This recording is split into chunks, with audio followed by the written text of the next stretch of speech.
भाँडो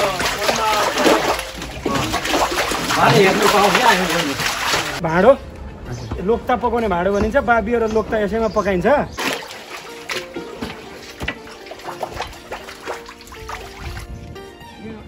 तर यो एउटा लहर पनि हो, विदेश जाने यो लहरले गर्दाखेरि यो लहर चाहिँ थामिन सक्ने ढेलको रूपमा उपस्थित भयो। हो, ठुलो समस्या भएको छ उद्योगमा। यो मान्छे रोक्न सकिँदैन।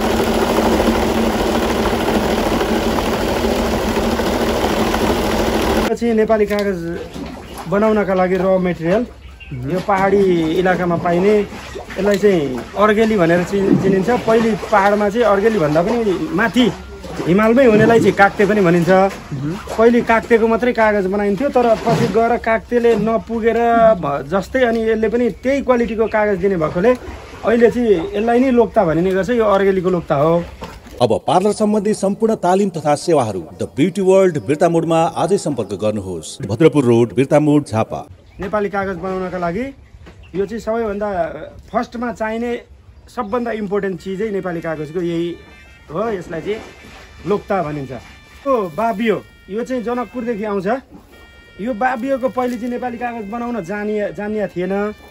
अहिले चाहिँ यो यसको पनि राम्रो कागज बन्दो रहेछ भन्ने बुझिसकेपछि अहिले लोक्ता र बाबियो मिसाएर नेपाली कागज बनाउने चलन छ। अनि यो राम्रो यसको चाहिँ यो क्वालिटीमा पनि आउँछ। त्यो भएकाले गर्दाखेरि यो जनकपुरबाट पश्चिमबाट आउने यो चुरे पहाडबाट आउने कुरा हो। धेरै ठुलो परिणाममा आउँछ र यसलाई नेपाली कागज बनाउनका लागि अहिले प्रयोगमा ल्याइन्छ। नितान्त नेपालमै उत्पादित कच्चा पदार्थ भन्नु पर्यो यसलाई। यो ब्लिचिङ पाउडरले धोइसके पछाडि यतिको सेतो भएर निक्लिन्छ। यो चाहिँ कच्चा पदार्थ हो। अब यो पछाडि के हुन्छ त यसको प्रक्रिया भन्दा उ त्यहाँ बिटर मिसिन छ। यहाँ यता भित्रै आउनु होला।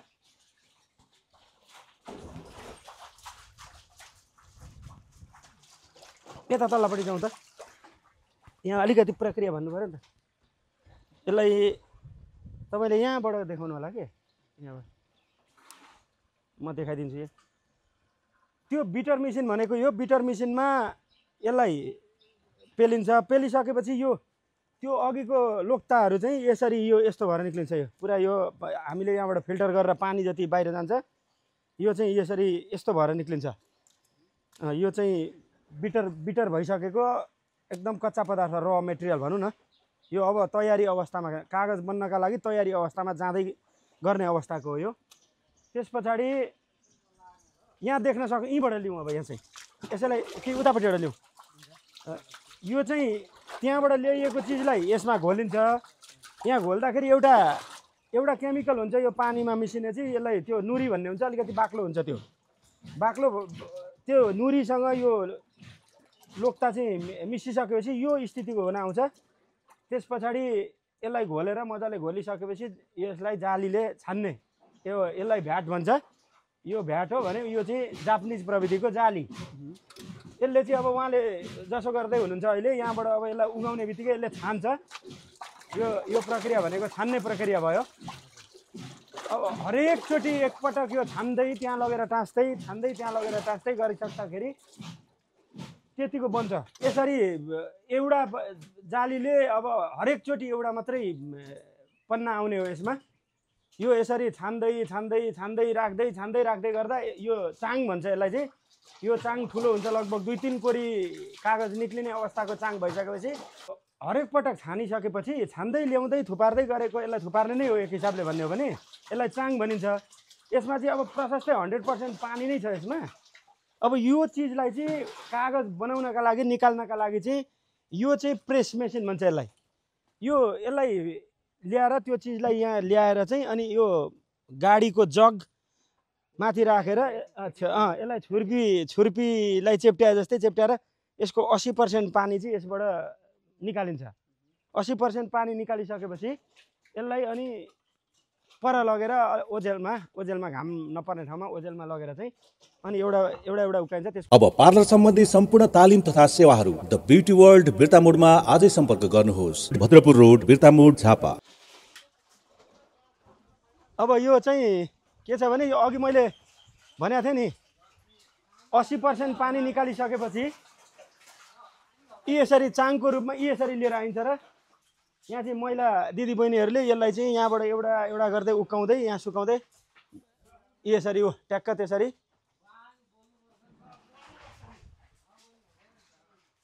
यसलाई अब यो चाहिँ यति भइसकेपछि अब यो सुकाउनतिर लगिन्छ। सुकाउने भनेको यही हो। अब सुकाइसकेपछि चाहिँ कागज उकाउने यसरी हुन्छ प्रक्रिया। यो स्टक यहीँ उकाउँदै राख्दै गरिन्छ। यो कागज बनाउने प्रक्रिया भनेको यही हो। चाङमा लाने, चाङमा पानी फ्याँक्ने, पानी 80% पानी निकालिसकेपछि यता ल्याउने अनि उक्काउने सुकाउने अनि यसलाई अब सटिङ गर्न पनि बाँकी छ। यहाँ फेरि सबै कागज राम्रो आउँछ भन्ने पनि हुँदैन। यहाँ चाहिँ अब यसलाई चाहिँ सटिङ गर्नुपर्ने हुन्छ। सटिङ गरेर राम्रो जति बाँधेर राख्ने, नराम्रोलाई फेरि रिसाइकल हुन्छ। यो खेर चाहिँ कहीँ पनि जाँदैन। यसलाई फेरि रिसाइकल गरेर त्यहाँ बिटर मेसिनमा लगाएर फिटेर फेरि प्रक्रिया भनेको त्यही हो, दोहोऱ्याउने। फेरि त्यही चाल्ने दोहोऱ्याउने कुरा हुन्छ। यो प्रेस मेसिनबाट हामीले त्यो चाङलाई लिएर आइसकेपछि यसरी टाँसेर यसलाई चाहिँ 80% पानी रिमुभ भइसकेको हुन्छ। त्यस पछाडि त्यो 20% पानीलाई हटाउनका लागि यो टिनमा टाँसेर केही बेर घाममा सुकाइन्छ। त्यस पछाडि कागज उकाइन्छ। नमस्कार, म लक्ष्मीप्रसाद खरेल नेपाली हाते कागज उद्योग रीमा लक्ष्मी हाते कागज उद्योगको प्रोप्राइटर। यो हामीले विगत 2070 सालमा यो फ्याक्ट्री स्थापना गरेर आजसम्म हामीले राम्रै तरिकाले रन गरिरहेछौँ। यो सुरुवातमा 4 जना मान्छेहरू राखेर काम गरिएको थियो। अहिले हामीले 18 जना मान्छेलाई रोजगारी दिएका छौँ। यसलाई राम्रै उन्नति र प्रगति हुँदै गएको नै भन्न सकिन्छ। यसको माग र हामीले पठाउने जसलाई पठाउँछौँ हामीले उहाँहरूले चाहिँ राम्रै खालको यो रिपुटेसन पनि दिनुभएको छ। तपाईहरुको कागज ठिकै छ भनेर हामीले नेपाल सरकारलाई नै दिँदा पनि यो नापतोल विभागमा यसको चेकअप गरेर यसमा आउने लेन्थहरू के तिनीहरू चेक गर्दाखेरि यो पास भएको अवस्था छ। 4 वटा स्टेजमा 3 वटा स्टेज हाम्रो पास भएको परिस्थिति हो। त्यो भएको कारणले गर्दाखेरि माग अत्याधिक छ, पुर्याउन सकिएको छैन नै भन्नुपर्ने हुन्छ अहिलेको अवस्थामा पनि हैन। किनभने उत्पादन कहिलेकाहीँ यो समस्या के छ भने सबभन्दा मेन पावरमा समस्या छ। मान्छे आइदिने काम गर्ने 6 महिना जति अब पोक्त भएर जान्ने भइसकेपछि अलिकति अब यसमा पैसा कमाइ पनि राम्रै हुन्छ। तलब भन्दा पनि यो चाहिँ ठेक्का जस्तो हुन्छ। अनि यहाँ जोडीले काम गर्दाखेरि 40 देखि 50 हजारसम्म पनि कमाएका हुन्छन् महिनामा। त्यो भएकाले गर्दा ठ्याक्कै पासपोर्ट बनाएर आउनु भएको हुँदो रहेछ उहाँहरू। 6 महिना काम गरिसक्दाखेरि विदेश जाने पैसा बन्दो रहेछ यहाँ। अनि स्वाटै विदेश गइदिनुहुन्छ अनि फेरि अर्को नयाँ मान्छे खोज्यो, नयाँ कामदार खोजेर फेरि 1-2 महिना यो मेन जनशक्तिमा समस्या आयो। किनभने नेपाल सरकारले मान्छे रोक्न सकेन क्या। विदेशी नै ढोका खोलिदियो। स्वदेशमा चाहिँ यहाँ काम छ, यहाँ जसरी भए पनि गर्नुपर्छ, आफै उद्यमी बन, बरु आफै स्वरोजगार बन भन्ने खालको प्रोत्साहन सरकारले गर्दैन। पैसा अलिकति कमाऊ, 2-3 लाख रुपियाँ यहाँ बनायो भने विदेश जाऊ भन्ने खालको परिस्थिति भएको कारणले युवाहरू पलायन भएको अवस्था छ। रोजगारी हामीले यहाँ धेरै रोजगार गर्न आउनेहरूलाई यहाँ रोक्न पनि खोज्यौँ, तपाईहरु काम गर्नुस् यही राम्रो हुन्छ भनेर। तर उहाँहरू चाहिँ त्यही हो, अब यहाँ लाज हुने अलिक ठिक छैन, राम्रो बसोबासो स्ट्यान्डर्डहरू पनि हेर्नुहुन्छ होला हैन। त्यो भएर लामो समयसम्म कामदार चाहिँ टिकाउन सकिँदैन। समस्या त्यही मात्रै हो। बाँकी यो एकदमै नेपालको चाहिँ यो सगरमाथा खुकुरी र नेपाली कागजलाई म एउटै भन्छु। किनभने नेपाली कागज भनेपछि विश्व चिन्ने कुरा हो। यो हाम्रो खुकुरी र सगरमाथाको जस्तै नाम भएको चिज हो। नेपाली कागजको अरू दुनियाँमा कहीँ पनि अर्को नाम छैन। यसलाई लोक्ताबाट बन्ने कागज भनेको गुगलमा सर्च गरे पनि लोक्तै हो। त्यो भएको कारणले गर्दाखेरि चाहिँ यसलाई प्रवर्धन गर्नका लागि सरकारले पटक्कै साथ दिँदैन। सरकारबाट कुनै सहयोगको अपेक्षा जति राखे पनि सहयोग अहिलेसम्म स्पष्ट रूपमा सहयोग केही पनि आएको छैन।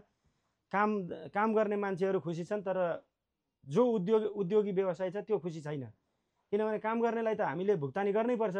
तर हाम्रो चाहिँ माल गएपछि कति ठाउँमा अब यो प्राइजमा समस्या आउने, अर्कोतिर माल पठाइसकेपछि पैसा नआउने, अनि यस्ता समस्याहरूले गर्दा चाहिँ हामीलाई धराशायी बनिएको अवस्था पनि छ।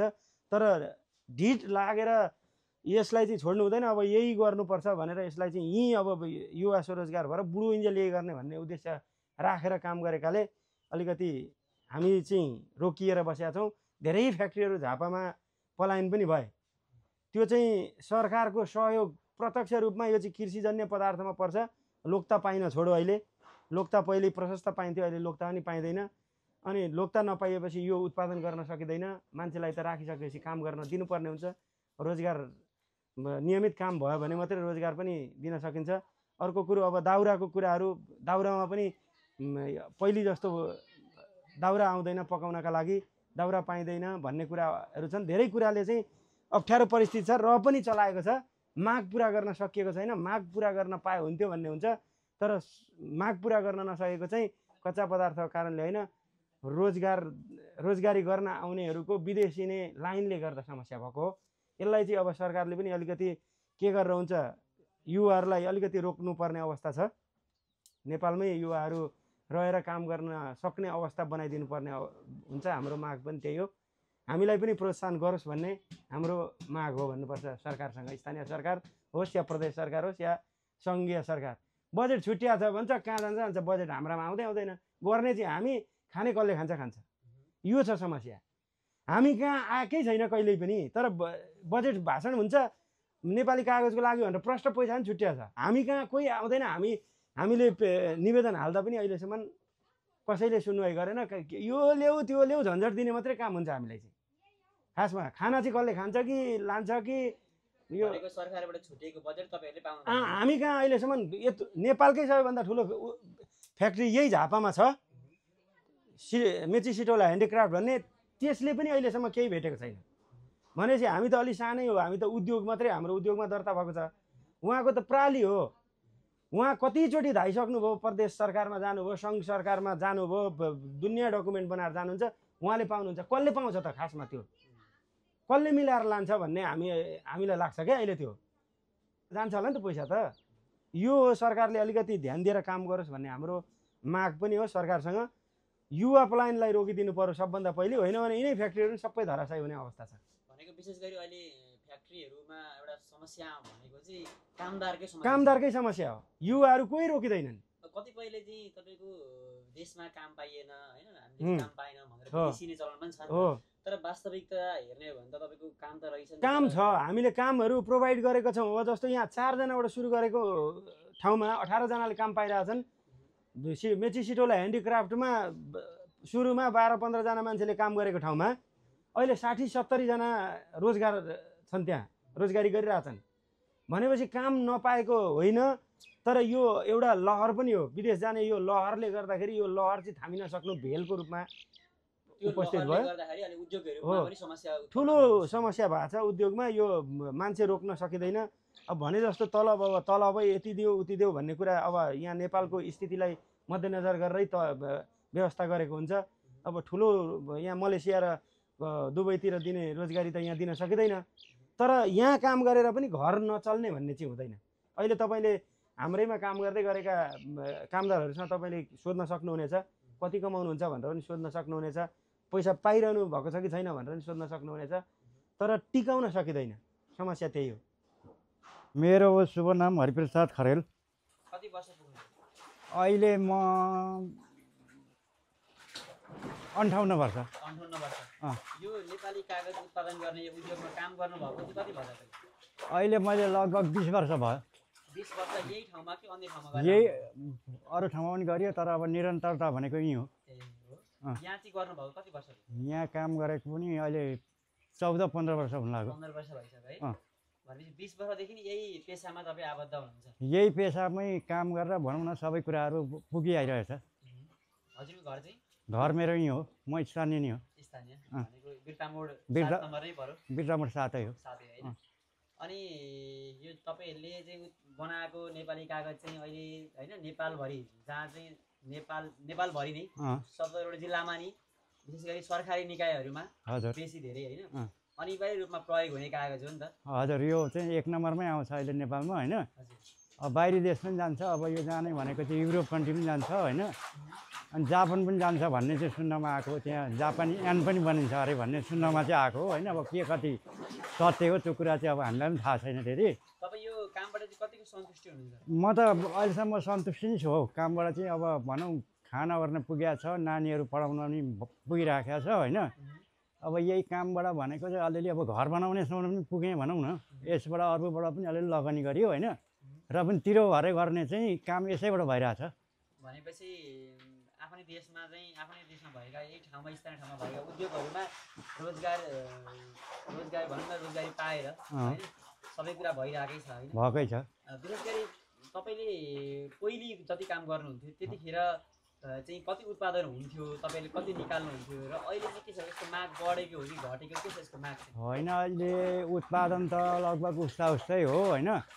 अहिले भनेको अलिक चाहिँ यो समस्या चाहिँ अब कच्चा पदार्थहरूको भयो, त्यसमा अलिक भाउ बढी हुन थाल्यो लागतहरू होइन, अनि केमिकलहरूको पनि कुरा आउँछ। अब कहिले कहिले त अब काम पनि नहुन पनि खोज्छ, तर भइरहेकै छ भनौँ न। हामीले त अब काम गर्ने मान्छे हो, अब त्यसमा सबै कुरा सन्तुष्टि नै छ भन्नुपर्छ हौ हामीले त। अब पार्लर सम्बन्धी सम्पूर्ण तालिम तथा सेवाहरू द ब्युटी वर्ल्ड बिर्तामोडमा आजै सम्पर्क गर्नुहोस्। भद्रपुर रोड बिर्तामोड झापा।